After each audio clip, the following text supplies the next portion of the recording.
This is Jett Beachum here in the Paycom Center ahead of Game 2 between the Oklahoma City Thunder and the Dallas Mavericks. Joining with me now is Tim Cato of The Athletic. Tim, I want to start with yesterday's news. NBA MVP Nikola Jokic obviously gets his third in 4 years. Luka third, Shai Gilgeous-Alexander second. Were you surprised at all by how the votes stacked out? I think it had been trending that way for a while.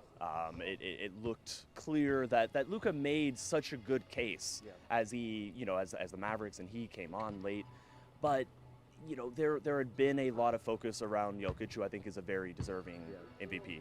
And I think Shai is a very much a deserving number 2 candidate. Now, you can make arguments whether he is more deserving than Luka Doncic. But you look at all these 3 guys, and they're all very, excellent, sensational, had great seasons.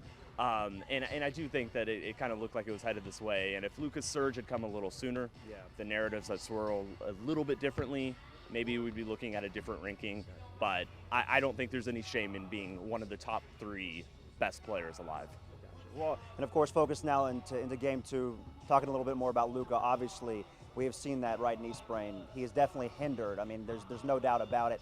How do you think that that's actually truly affecting his play, and where do you think this goes forward? I mean, it's like you said, it's clearly affecting him. It looks like he's moving fine up and down the court, like he's moving. It's the explosion, and Luka's explosion looks a little bit different. He's not a first step guy. He's not going to just like beat you, blur past you on the dribble, but he's someone who's going to go one way and then the other way and then back the other way before like his defender has even reacted to the second move. That's how he sets up a lot of his step backs. That's how he gets into the lane, and it feels like some of that is missing, and that's a concern. So we have seen, Luka over many years. He's a gamer. He fights through stuff. He figures a way to make this work. I still expect that to happen. There's a Luka game coming. He's going to win them a game or 2 in the series. It's going to take more than that in a team-wide effort to be able to come back in the series. You talked a little bit about that team-wide effort. Luka has even admitted that, this knee injury is not going to get better by the end of the season. I mean, it's going to take rehab postseason for this to get better. So he's going to be playing on this no matter how long the playoffs go. You mentioned this team effort. What is he going to need from guys like Kyrie, whether it's P.J. Washington, these other key pieces that they have seen step up at certain times throughout the season and the postseason? I mean, he's going to need them to be good. He's going to need them to step up maybe a little bit more often, and the absence of him being at his absolute best in peak powers. And, I think Dallas is, we saw in Game 1 how Oklahoma City, they had the stretch in the third and the fourth quarter of making threes that, really put the game away. Those were tough threes. A lot of them were very well defended. But Oklahoma City is the best shooting three-point team in the NBA. They had the best percentage in the regular season. And so, Dallas may just need to match them. They have guys who can make shots, but they just may need that type of stretch from their players who are capable of it. And, that's what teammates do.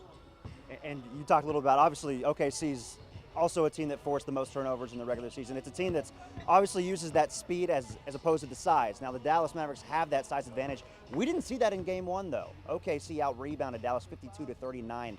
Is that what we're going to need to see in games going forward, whether it's Daniel Gafford or Derek Lively asserting themselves? Yeah, that would help. And, some of rebounding is just that Oklahoma City didn't miss as many shots to be rebounded. I thought Dallas played fairly well defensively. I think it's the offensive glass where that's really going to make an impact. If Dallas can get second chance, like more second chances, and really just be, bullies down there. They've got the size, they've got these big, tall centers, like you said. And I think the offensive side is one area of rebounding that I'm really looking at. And that can make up some of that difference where we say Oklahoma City is the best three-point shooting team. Dallas might not be. Maybe they're going to hit a few less, but they can just take more shots, and they can make up the difference that way. And of course, we know Dallas isn't good in Game 1s. I mean, it's been well reported. 0-5 under Jason Kidd, but 3-1 in Game 2s. Now, all 3 series they've gone on a win. They did win that Game 2. So it seems pretty imperative tonight they do get this W. What is it going to take for Dallas to rebound from that Game 1 loss? Playing better, the rebounding we talked about, keeping the three-pointers close. I thought they did a really good job protecting the rim in Game 1. They limited shots, and they didn't, and when the Thunder did get there, they prevented a lot of them. That has to continue. Luka needs to be better. He's got to find a way. He is, I've all sympathy for someone who, this is supposed to be the moment. This is what he's waiting all year for, and now he has to work through this thing. But that's the life of an NBA player. Kyrie needs to be better. Yeah. So I think that Dallas can win with a game plan and a performance that looks a lot like what Game 1 did. Yeah. They just need better performers all around. Gotcha. All right, Tim Cato from The Athletic breaking it down all for us. Again, 8:30 tip tonight here in Oklahoma City.